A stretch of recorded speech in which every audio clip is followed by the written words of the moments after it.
It's been about 1 year since I acquired the Velar. I've got about 800 miles into it, and the experience so far has been quite thrilling. However, I have had a few issues. So, do I think the Velar is still worth it after all this? Well, let's talk about it. The Griptape has been holding together mostly well, other than this chunk missing here. I honestly thought it would be more of an issue since it was very easy to peel back, but surprisingly it's staying in place.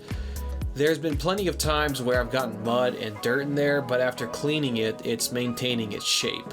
The underside of the board has a lot of scrape marks from rocks and whatnot, but this isn't a surprising observation from where I've taken it. I'm not seeing any damage or piercing through it, so that's what matters.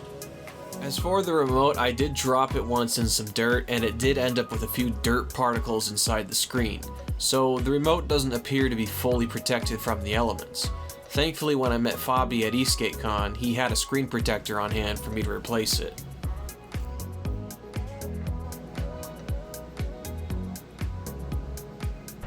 Let's go over some of the complications I've been having, starting with the bushings. By default, the Velar has the front on the narrow position and the rear on the wide. What happened is while I was off-roading, the rear bushing would pop out from the pins like this. I could pop it back in by unscrewing the top, but it kept popping out. I contacted Onsra Support about it, and it seems to not be a common issue. They offered to give me stiffer bushings, but I don't want the rear any stiffer. My solution to fix this was eventually to just remove the rear pins. The downside to this is the bushings are going to warp, as you can see here. The next issue is I'm thinking both the mileage and the miles per hour reported while riding is a little more than the actual. For example, when I'm going 35 miles per hour, it's actually doing 32. I haven't changed out the stock pulleys or wheels, so there might be a small inaccuracy here. The remote has a weird issue with showing its charge. After fully charging, it always shows around 80 to 85%. I don't think there's an issue with the remote battery, it's just a weird reading it gets when fully charged, so not a big deal. Battery reading for the board seems more accurate, whether fully charged or almost empty. I also noticed I had a defective baseplate preventing my bushings pins to screw in. Onsra sent me a replacement, but trying to take the baseplate off was a nightmare. Most of the screws felt glued on there. I marred the top of some of them so badly that I had to replace them. I guess this does mean the screws won't rattle loose like they do on my other boards. At around the 600 mile mark, my ESC died, or at least I think it died, since it stopped pairing with my remote.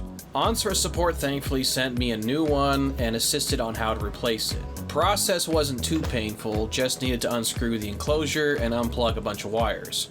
I don't know why the ESC died, it just randomly didn't pair one day. I guess at least it didn't happen while I was riding.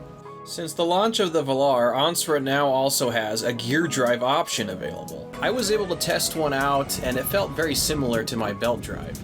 I'm glad Onsra has done this, but there's one big issue.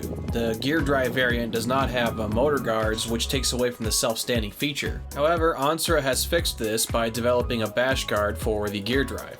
It's now available on their website. Also on their website, you can find a fast charger for the Velar. It's a 7.6 amp charger which advertises charging time at around 2.5 hours. So that should cut charging time in half theoretically. I've obviously been communicating with Onsra Support frequently for all these issues. Anytime I had a question for support, they got back to me quickly, and Fabi himself was there to answer my questions most of the time. No complaints here, definitely an A+ for their customer support. There is one cool thing being designed for the Velar in the near future. Shockboard Systems seems to be designing a truck suspension specifically for the Velar. This could be a huge game changer for off-roading since the Velar is so stiff. I will be keeping my eye on this as it develops. So the question is the Velar still worth it even with all these issues?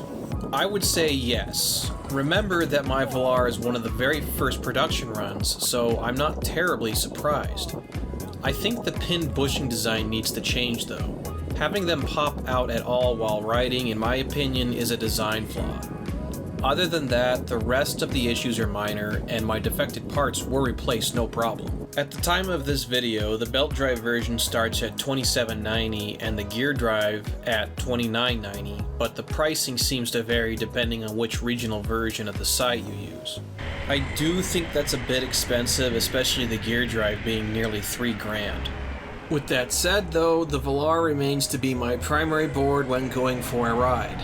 If you want a powerful board with a stiff mountain board style deck that's visually stunning and comes with solid customer support, then look no further.